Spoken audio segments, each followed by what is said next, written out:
கொரிந்தியர் முதலாவது நிருபம் 5வது அதிகாரம். இந்த அதிகாரத்தில் கொரிந்து சபையில் விபச்சாரம் பெருகி கிடக்கிறது என்பதை அறிந்து பவுல் சில ஆலோசனைகளை சொல்லுகிறார். விசுவாசிகள் எப்படியாக விபச்சாரக்காரர்களோடு கலந்து விடாமல் அவர்களும் புளித்த மாவாய் மாறிவிடாதபடி எப்படியாக அவர்களை கலைந்தெறிய வேண்டும் என்ற ஆலோசனையை இங்கு தெளிவாக சொல்லுகிறார்.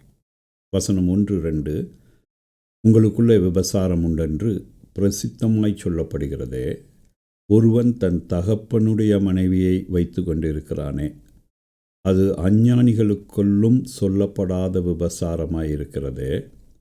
இப்படிப்பட்ட காரியம் செய்தவனை நீங்கள் உங்களை விட்டு நீக்காமலும் துக்கப்படாமலும் இருமாப்படைந்திருக்கிறீர்கள். பெரிய கவலைக்குரிய விஷயம் இதுதான் பிரியமானவர்களே. உலகத்தில் கூட நடைபெறாத பாவ செயல்கள் இன்று ஆலயங்களுக்குள்ளே நடைபெற்று கொண்டு இருக்கிறது. அதை யாரும் நீக்கி போடுவது கிடையாது, அதற்காக துக்கப்படுவது கிடையாது. மாறாக இருமாப்பு கொண்டு இருக்கிறார்கள். நாங்கள் இப்படிப்பட்ட காரியங்கள் எல்லாம் செய்து கொண்டு இருக்கிறோம் என்று, அல்லது எங்களுடைய சபைகளில் இப்படிப்பட்ட காரியங்கள் நடக்கிறது என்று இருமாப்படைந்திருக்கிறார்கள். அவரை தெரியுமாங்க, பெரிய கில்லாடி. இப்படியாக இருமாப்படைந்து கொண்டு இருக்கிறார்கள்.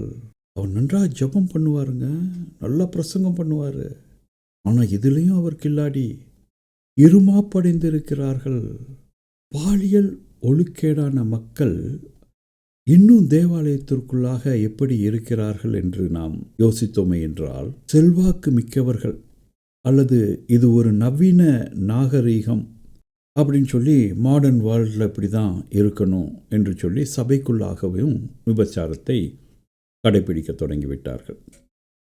அடுத்ததாக விபச்சார செயல்களை, பாவச் செயல்களை நியாயப்படுத்தி பேச ஆரம்பித்து விட்டார்கள். ஆகவே தான் தேவாலயத்திற்குள்ளாக விபச்சாரம் பழகி கொண்டு இருக்கிறது. அல்லது அதை தட்டி கேட்க யாரும் கிடையாது, எல்லோரும் இருமாப்படைந்து இருக்கிறார்கள். அவர்கள் செய்கிறார்களோ இல்லையோ, மற்றவர்கள் செய்வதை குறித்து இருமாப்பாய் பேசி கொண்டு இருக்கிறார்கள். அவை எல்லோரும் பாலியல் ஒழுக்கக்கேடானவர்களாக இருக்கிறபடினால ஆலயத்துக்குள்ளாக விபச்சாரம் பெருகி கொண்டே இருக்கிறது.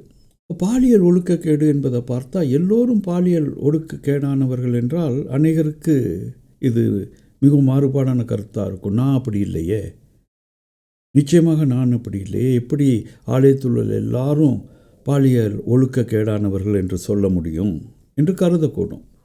ஆனால் பிரியமானவர்களே, நாம் ஒருவேளை அப்படிப்பட்ட ஒழுக்கக்கேடு இல்லாதவர்களாக இருந்தாலும், சுய ஒழுக்கக்கேடு இல்லாதவர்களாக இருந்தாலும், ஒழுக்கக்கேட்டின் மீதான ஈர்ப்பை உடையவர்களாக இருக்கிறோம்.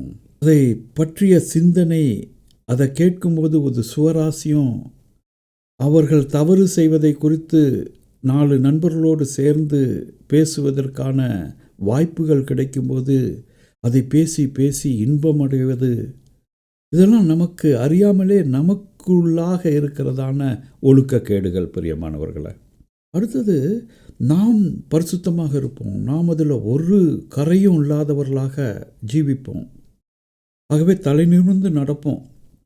ஆனால் மற்றவர்களின் இரகசிய வாழ்க்கையை குறித்து உளவு பார்த்து அதை விமர்சப்படுத்துவதில் மிகவும் இன்பம் பெறுவோம்.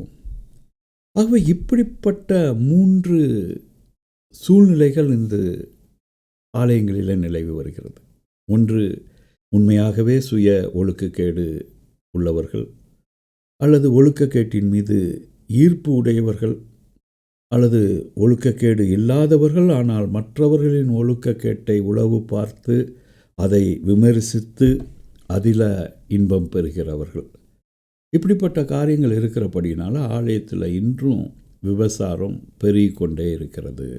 நான் சரீரத்தில் உங்களுக்கு தூரமாக இருந்தும் ஆவியினாலே உங்களோடு கூட இருக்கிறவனாய் இப்படி செய்தவனை குறித்து நான் கூட இருக்கிறது போல, நீங்களும் என்னுடைய ஆவியும் நமது கர்த்தராகிய இயேசு கிறிஸ்துவின் அதிகாரத்தோடு கூடி வந்திருக்கிறையில், அப்படிப்பட்டவனுடைய ஆவி கர்த்தராகிய இயேசு கிறிஸ்துவின் நாளிலே இரட்சிக்கப்படும்படி மாம்சத்தின் அழிவுக்காக நம்முடைய கர்த்தராகிய இயேசு கிறிஸ்துவின் நாமத்தினால அவனை சாத்தானுக்கு ஒப்பு கொடுக்க வேண்டும் என்று தீர்ப்பு செய்கிறேன். இப்படி விபச்சாரம் செய்கிறவனை நான் சாத்தானுக்கு ஒப்பு கொடுக்க போகிறேன் அப்படின்ட்டு பவுல் சொல்லுகிறார். பவுல் ஏன் ஒரு பாவியை சாத்தானிடம் ஒப்படைக்க விரும்புகிறார்? அவன் நித்திய மரணம் அடைய வேண்டும் என்றார் அல்ல. அப்படி அவர் சொல்லலை. அவர் சொல்கிறாரு, ஒருவேளை இப்போ நான் சாத்தானிடத்தில் அவனை ஒப்படைத்து விட்டேன் என்றால் அவன் ரட்சிக்கப்பட வாய்ப்பு உண்டு, அவனுடைய ஆத்மா ரட்சிக்கப்பட வாய்ப்பு உண்டு. அவனுடைய சரீரத்தை சாத்தானிடத்தில் ஒப்படைத்து விட்டேன் என்றால் இதற்கு இப்படியாக ஒரு கருத்து இருக்கக்கூடும். ஒருவேளை நான் இந்த சரீரத்தை சாத்தானிடத்தில் ஒப்படைத்து விட்டேன் என்றால் சாத்தான் அந்த சரீரத்தை பலவீனப்படுத்தி விட்டான் என்றால் அவனுக்கு இப்படிப்பட்ட தவறான பாலிய உணர்வுகள் வராதபடி அவனுடைய ஆத்மா காட்கப்பட வேண்டுமே என்ற ஒரு கோணத்தில் நம்ம இதை பார்க்கலாம். ஆனால் இந்த முழு அதிகாரத்தையும் நம்ம படிக்கும்போது பவுல் ஏன் இதை எழுதுகிறார் என்றால், உலகம் சாத்தான் கையில் இருக்கிறது. ஆகவே இப்படிப்பட்ட மக்கள் சபையிலிருந்து அகற்றப்பட்டு உலகத்தில் கொடுக்கப்பட வேண்டும். ஏன்னா இப்படிப்பட்ட மக்கள் உலகத்தில் உள்ள விபச்சாரத்தையும் பாவத்தையும் சபைக்குள்ளாக கொண்டு வந்து விடுகிறார்கள். ஆகவே இப்படிப்பட்ட மக்களை சபையிலிருந்து நம்ம புறக்கணிக்க வேண்டும் என்ற ஒரு கருத்தோடு கூட பவுல் பாவியை சாத்தானிடம் ஒப்படைக்க விரும்புகிறார் என்று இந்த அதிகாரத்தின் அடிப்படையில் நம்ம புரிந்து கொள்ளலாம். பிரியமானவர்களை, நீங்கள் மேன்மை பாராட்டுகிறது நல்லதல்ல. கொஞ்சம் புளித்தமா பிசைந்தமா முழுவதையும் புளிப்பாக்கும் என்று அறியீர்களா? அதே தான் சொல்கிறார். நீங்கள் கொஞ்சம் இடம் விட்டிங்கன்னா நீங்களும் கெட்டு போயிடுவீங்க, நீங்களும் விபசாரக்காரராகிவிடுவீர்கள், நீங்களும் புளித்தமாவாய் ஆகிவிடுவீர்கள். 7ஆம் வசனத்தை சொல்கிறாரு, புளிப்பில்லாதவர்களாக இருக்கிறபடியே நீங்கள் இப்போ தப்பிச்சிட்டு இருக்கிறீங்க, ஆனால் மேன்மை பாராட்டுகிறீங்க அவர்களை குறித்து, உங்களை குறித்து இல்லை. இதை குறித்து நீங்கள் கவலைப்படாமல் இருக்கிறீர்கள். ஆனால் ஆகவே நீங்கள் புளிப்பில்லாதவர்களாக இருக்கிறபடியே புதிதாய் பிசைந்த மாவாக இருக்கும்படி பழைய புளித்த மாவை புறம்பே கழிந்து போடுங்கள். ஏனெனில் நம்முடைய பஸ்காவாகிய கிறிஸ்து நமக்காக பலியிடப்பட்டிருக்கிறார். ஆதலால் பழைய புளித்த மாவோடு அல்ல, துர்கனும் பொல்லாப்பு என்னும் புளித்த மாவோடும் அல்ல, துப்புரவு உண்மை என்னும் புளிப்பில்லாத அப்பத்தோடே பண்டிகையை ஆசரிக்க கடவோம். அவர்கள் எப்படி இருந்தாலும் அவர்களை நாம் புறக்கணித்து போட்டுவிட்டு நாம் புளிப்பில்லாத அப்பத்தோட பண்டிகையை ஆசரிக்க கடவோம் என்ற ஒரு கருத்தை பவுல் நமக்கு இங்கு சொல்லுகிறார். விபச்சாரக்காரரோட கலந்திருக்கக்கூடாதென்றும் நிருபத்தில் உங்களுக்கு எழுதினேன். ஆனாலும் இவ்வுலகத்தில் உள்ள விபசாரக்காரர், பொருளாசைக்காரர், கொள்ளைக்காரர், விக்கிர ஆராதனைக்காரர் இவர்களோடு எவ்வளவும் கலந்திருக்கக்கூடாதென்று நான் எழுதவில்லை. அப்படியானால் நீங்கள் உலகத்தை விட்டு நீங்கி போக வேண்டியதாக இருக்குமே. பிரியமானவர்கள, அநேகர் உலகத்தில் பரிசுத்தவான்களாக இருக்கிறாங்க. உலகத்தோடு கூட விக்கிர ஆராதனைக்காரங்களோடு கலந்துக்கிறது கிடையாது. அவர்கள் விக்கிரகுக்கு படைக்கப்பட்ட எந்த ஒரு காரியத்தையும் அவர்கள் வாங்குவது கிடையாது. அப்படி தங்களை உலகத்தில் பரிசுத்தமாய் காத்து கொள்ளுகிறாங்க. ஆனால் சபைக்குள்ளாக அசுத்தப்படுகிறார்கள். இதற்காக தான் அவர் சொல்கிறாரு, அங்கே போய் நீங்கள் கலந்துக்காதீங்கன்னு நான் சொல்லவே இல்லை. ஏன்னா நம்ம உலகத்தில் வாழ வேண்டியதாக இருக்கிறோம். இயேசு கிறிஸ்துவே சொல்கிறாரு, ஆடுகளை ஓநாய்க்குள்ளே அனுப்புகிறது போல இதோ நான் உங்களை அனுப்புகிறேன். ஆகையால் சர்ப்பங்களைப் போல வினாவுள்ளவர்களாகவும் புறாக்களைப் போல கபடற்றவர்களாகவும் இருங்கள். இது ஒரு பெரிய காரியங்க. விசுவாசிகளுக்கும் பரிசுத்தவான்களுக்கும் ஆண்டவருடைய பிள்ளைகளுக்கும் கொடுக்கப்படுகிற ஒரு பெரிய ஆசீர்வாதம் என்னென்னா, அவர்கள் கபடற்றவர்களாகவும் இருப்பாங்க, ஆனால் சரியான நேரத்தில் வினாக்களை எழுப்புகிறதாகவும் இருப்பாங்க. இது 2 காம்பினேஷனும் ரொம்ப அபூர்வமான காம்பினேஷன். இது கர்த்தருடைய பிள்ளைகளுக்கு கொடுக்கப்படுகிற ஒரு ஆசீர்வாதம். ஆகவே தான் இயேசு கிறிஸ்து சொல்கிறார், நான் உங்களை ஓநாய்களுக்குள்ளே அனுப்புகிறேன். ஓநாய்களுக்கு நாம் உணவாகி விட வேண்டும் என்று அனுப்பவில்லை. பெரியமானவர்களை, ஓநாய்களே நம்ம கேள்வி எழுப்ப வேண்டும். ஓநாய்கள் மத்தியில் வாழ்ந்தாலும் கபடமற்றவர்களாய் வாழ்ந்து ஓநாய்களை குறித்த கேள்விகளை நாம் எழுப்ப வேண்டும். அதனால தான் யோவான் 17:15 இயேசு கிறிஸ்து சொல்கிறார், நீர் அவர்களை உலகத்திலிருந்து எடுத்துக்கொள்ளும்படி நான் வேண்டிக் கொள்ளாமல் நீர் அவர்களை தீமை நின்று காக்கும்படி வேண்டிக் கொள்ளுகிறேன். தாமரை இலையில் பார்த்துருக்குறோம் நம்ம. நீர் சிறிதளவும் தாமரை இலையின் மேல் ஒட்டுவது கிடையாது. தாமரை இலைகளின் மேற்பரப்பில் மெழுகு போன்ற பூச்சி உள்ளது. இந்த மேற்பரப்பில் உள்ள நீர்த்துளிகள் கீழே உருண்டு அழுக்கு துகள்களை கொண்டு வருகிறது. மெழுகு தானாகவே மீண்டும் உருவாகிறது. இதனால் தாமரை இலைகளிலே நீர்த்துளிகள் தங்குவது இல்லை. 2 கொரிந்தியர் 1:22 இதை குறித்து நம்ம பார்க்குறோம். நம்ம தாமரை இலையாக இருக்கிறோம் இந்த உலகத்தில். அவர் நம்மை முத்தரித்து நம்முடைய இருதயங்களில் ஆவி என்னும் அச்சாரத்தையும் கொடுத்திருக்கிறார். ஆகவே இந்த உலகத்தின் காரியங்கள் ஒட்டாதபடி நமக்கு மேலே ஒரு வேக்ஸை போட்டிருக்கிறார். அது யார் அப்படின்னா பரிசுத்த ஆவியானவர். அவர் தான் பரிசுத்த ஆவியானவர். அவர் தான் அந்த வேக்ஸ். அவர் தான் தீமை நம்மை ஒட்டாதபடி தீமையிலிருந்து நம்மை காத்து கொள்ளுகிறவர். பாவ மன்னிப்பின் நிச்சயத்தை பெற்ற நாம் மீண்டும் பாவம் செய்யாதபடி நம்மை காத்து கொள்ளுகிறவர். நீங்களும் உங்கள் இரட்சிப்பின் சுவிசேஷமாகிய சத்திய வசனத்தை கேட்டு விசுவாசிகளான போது வாக்குத்தத்தம் பண்ணப்பட்ட பரிசுத்த ஆவியால் அவருக்குள் முத்திரை போடப்பட்டீர்கள். அவருக்கு சொந்தமானவர்கள் அவருடைய மகிமையான புகழ்ச்சிக்கு மீட்கப்படுவார்கள் என்பதற்கு ஆவியானவர் நம்முடைய சுதந்திரத்தின் அச்சாரமாயிருக்கிறார். ஆகவே இந்த பரிசுத்த ஆவியானவர் தான் இன்று நம்ம இப்படிப்பட்ட சூழ்நிலையிலிருந்து பாதுகாக்கிறவர்.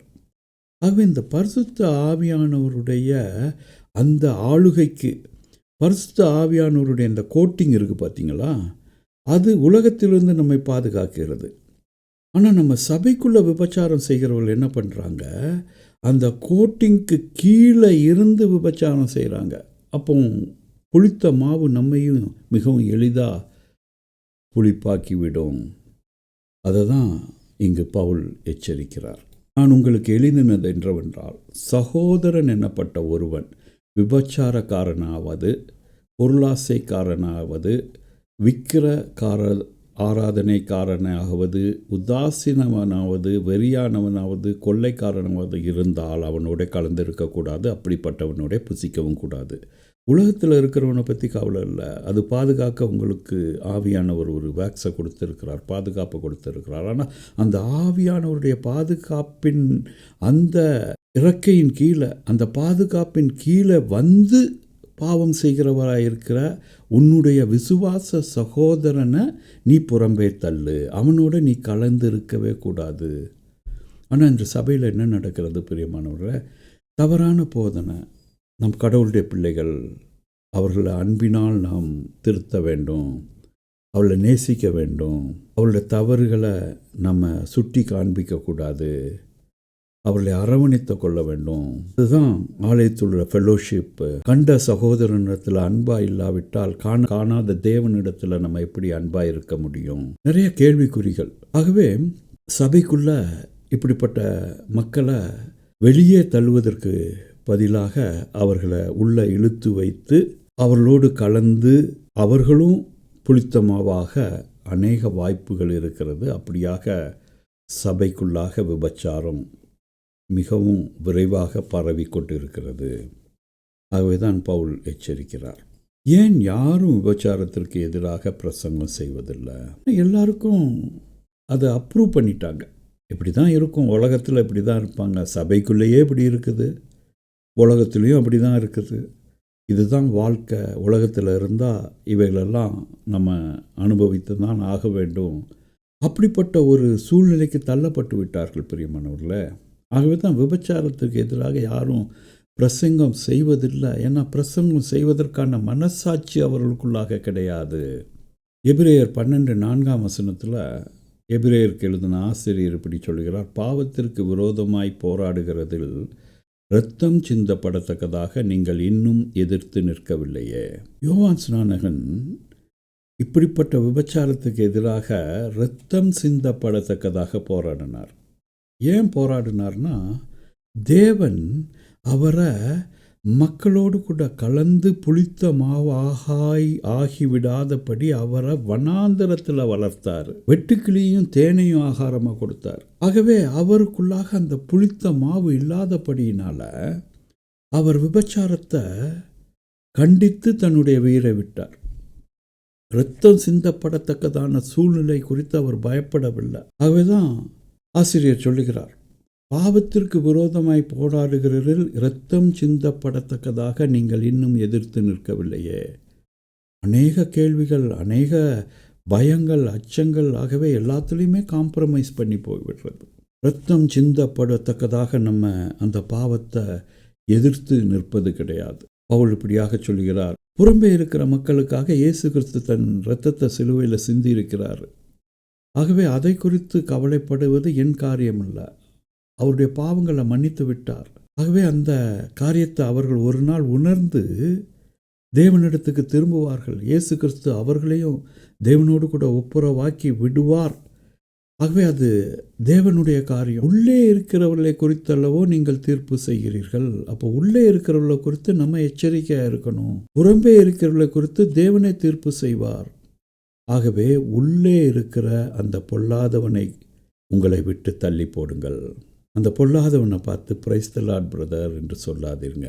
ரொம்ப மிகவும் தெளிவாக சொல்லுகிறார். நம்ம இன்றைக்கி அப்படி பொல்லாதவர்களை பார்த்து தான் ரொம்ப கரமெடுத்து கும்பிடுகிறோம். ஏன்னா ஒரு அச்சம், ஏன் எதிர்த்துக்கணும். ஆகவே இரத்தம் சிந்தப்படத்தக்கதாக, பாவத்திற்கு எதிராக, விசேஷமாக விபச்சாரத்திற்கு எதிராக எதிர்த்து நிற்க பவுல் இந்த அதிகாரத்தில் நம்மை உற்சாகப்படுத்துகிறார். அது மட்டுமல்ல, ஃபெலோஷிப் என்ற போர்வையில் நம்மோடு கூட புளித்த மாவாக இப்படியாக விபச்சார சிந்தையோடு, விபச்சார காரியத்தோடு கூட இருக்கிற சகோதர சகோதரிகளை நாம் நிச்சயமாக புறம்பே தள்ள வேண்டும். புறம்பே தள்ளுகிற அதிகாரம் நமக்கு கொடுக்கப்படவில்லை என்றால் நாம் அவர்களிடத்திலிருந்து தூரமாய் இருக்க வேண்டும். சங்கீதம் 1 அதை தான் சொல்லுகிறது. அவை பிரியமானவர்களே, விபச்சாரம் பெருகி வருகிற இந்த காலங்களில் நாம் புளித்த மாவு இல்லாதபடி பரிசுத்தமாய் இருக்க தேவன் நம்மை அழைக்கிறார். தேவன் தாமே இந்த வார்த்தைகளை ஆசீர்வதிப்பாராக. ஆமேன்.